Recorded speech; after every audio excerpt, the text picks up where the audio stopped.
हिजो मलाई बाटोमा हिँड्ने क्रममा एउटा दाइले मन्दिरबाट फर्केर आउँदै गर्नुभएको दाइले प्रश्न गर्नुभयो, बहिनी तिमीले यो संसारमा सबैभन्दा महान भगवान कसलाई मान्छौ भनेर।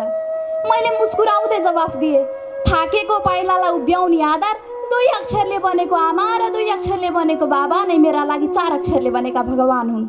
मेरो जवाफबाट सायद निशब्द भएर होला दाइ आफ्नो बाटो लाग्नुभयो। त्यस दिन मैले घर फर्केपछि कोठाको एउटा कुनामा बसेर आफ्नो भावना पोखेँ। रित्तो रित्तो थालमा सपना पस्किने देवता उनै मेरा आमा र बुवा। रित्तो थालमा सपना पस्किने देवता उनै मेरा आमा र बुवा। मेरी आमा, मेरो बा, नरोई सुन है, आज तिम्रा लागि यो छोरीले केही लेखेकी छु। 50 किलोको बोरा सकि नसकी काँधमा राखी मुस्कुराउँदै हिँडेको मैले मेरा बालाई देखेकी छु। छिनेको चप्पलको भरमा दिनरात मेरै लागि मेलापात गरेको मैले मेरी आमालाई देखेकी छु। मैले मेरी आमालाई देखेकी छु। मेरी आमा, किन पिलिन्छौ? छोरी सानै छे, कहिले आउला सुखका दिन भनेर।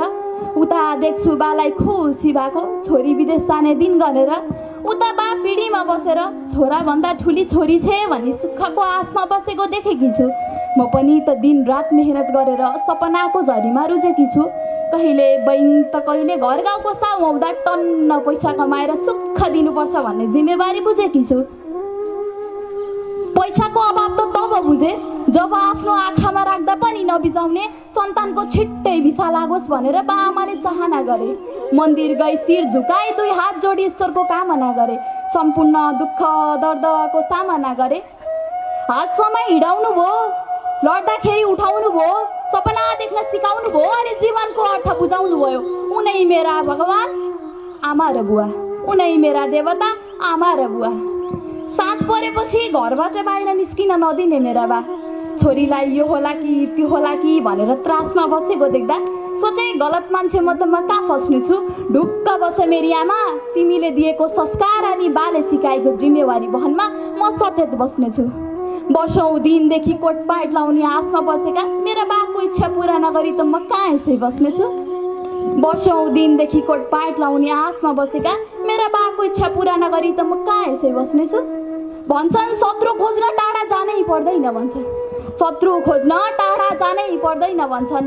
आफ्नै आफन्तले फलानुको छोरी यस्ती उस्ती त्यस्ती छोरी हुन भन्दा त नभएकै राम्रो भनेर कुरा काट्दा मन त दुख्छ होला नि है मेरी आमा, मेरो बा। तर बाचा गर्छु छोरी होस् त यस्तो होस् भन्ने अवश्य बनाउनेछु। सुकेको पात जस्तो जीवनलाई केलाएर गाजा जस्तो अमूल्य बनाएर देखाउनेछु। यति साहस बोकेर हिँडेकी छु भगवान, साथ दिनु है। तिम्रो अगाडि कुरा काटेर तिम्रो चित्त दुखाउनेलाई एक दिन म सफल भएर तिम्रै पाउ झुक्ने बनाउनेछु। एक दिन म सफल भएर तिम्रै पाउ झुक्ने बनाउनेछु। म सफल त्यो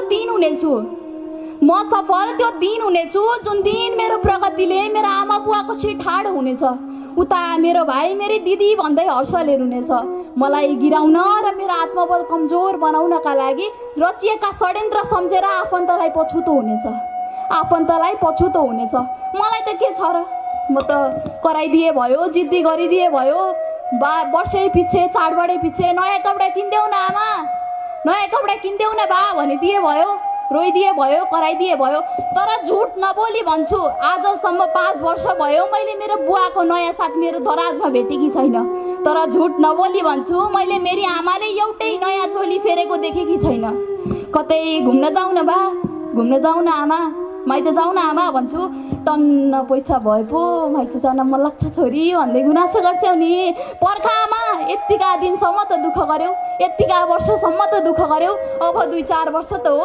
त्यसपछि धपक्कै गहनाले बालेर राख्छु त भन्दिनँ, धपक्कै गहनाले बालेर राख्छु त भन्दिनँ। तर घरमा ऋणको बोझाटाइ सुखको बास हुनेछ।